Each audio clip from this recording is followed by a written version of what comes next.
I, Herodotus of Halicarnassus, cast my mind back to that sun-scorched day when the pyramids of Egypt first appeared before me. A wanderer from Greece, I stood upon the sands of Giza, my breath stolen away by the sight of those ancient titans.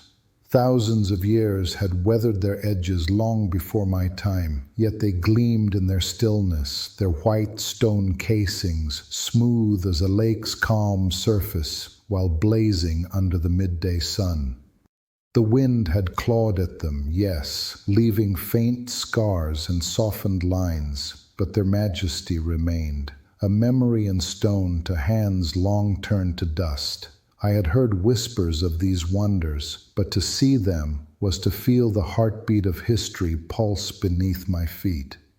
There they stood, three towering giants piercing the desert haze.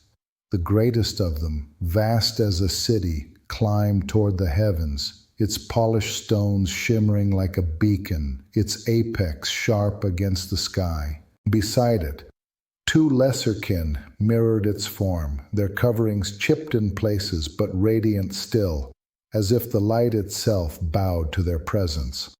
I thought of our Greek temples, proud with their columns, and smiled at their modesty next to these gigantic constructions of stone. The heat pressed down, the sand burned, yet I could not look away. Here was a marvel beyond the dreams of men. At my side walked an Egyptian, a guide whose bronze skin bore the mark of his land's relentless sun. His eyes, keen as a hawk's, met mine as I turned to him, my voice brimming with wonder. "Tell me," I said, "what are these mountains of stone? What purpose do they hold, and what names do your people give them?" He spoke with a quiet pride. "These are the Mer, the eternal homes of our kings, built to lift them to the stars. But they have truer names, passed down from the ancients. This greatest one," he gestured to the towering mass, "said to be given to us by King Khufu, is Kharu-Erachet, the great guardian of the horizon, a name that binds its might to the sky's edge, where the sun meets the earth. Beside it stands Kharu-Erachet, bright guardian of the horizon, given by Khafra. Its stones once shone brightest, a mirror to Ra's light, and some say its very tip still gleams. And there, the smaller, given by the sun Menkar, is Kharu-Desert-Akhet, the holy guardian of the horizon, sacred and steadfast, a final link in their earthbound chain." I slowly repeated back what I thought I had heard.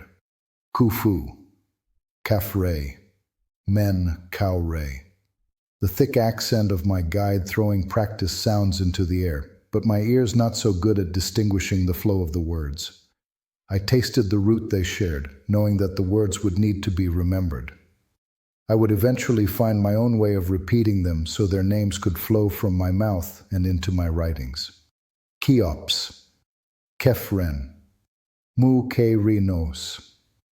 I thought also of the other words I had remembered on my journey up the Nile River, the strange creatures I had seen which I named as Crocodilos, crocodile, hippopotamus, horse of the river, and the phoenix which I named as the bird I was told was born from the sun.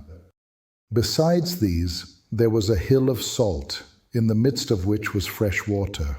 I know not the word that was used, so I named it as oasis, being a fertile place in contrast to the dry, dusty deserts of their surroundings. In my Greek mind, the vision and sunlight in front of me sparked like fire, flames reaching upward into the sky. So they are resting places for kings to rise, but more than that, stairways to the divine. As his gaze swept the horizon, he replied, "Indeed, the Kharu in each name means guardian, protector of the king's soul. The Akhet ties them to the line where earth meets sky, where they join the sun and stars in the Duat, the realm beyond. Men piled these stones, countless hands, some willing, some bound to make them so. The white casing, hewn from cliffs near here, once wrapped them fully, though time now peels it away." I stared, imagining the labor, the vision, Pir Amis. I thought, melding their myrrh with a shape my tongue could hold, a word to carry home. The notion of kings ascending, guarded by these Karu of the Akhet, stirred me. We Greeks burn our dead or bury them with coin for Charon the ferryman, but this was a grandeur that defied mortality itself. I felt small, yet alive with the urge to tell their tale.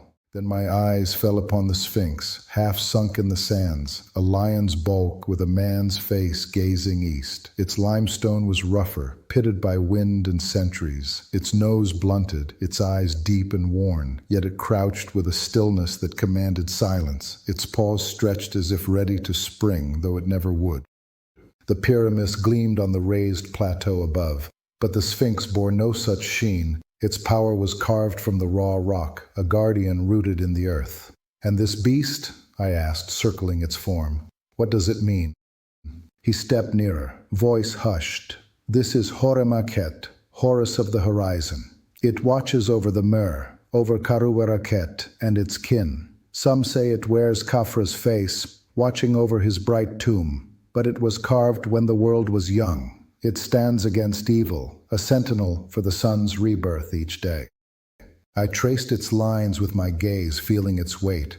A lion's strength, a king's mind. Here was a riddle in stone, appearing much older than the pyramids it guarded.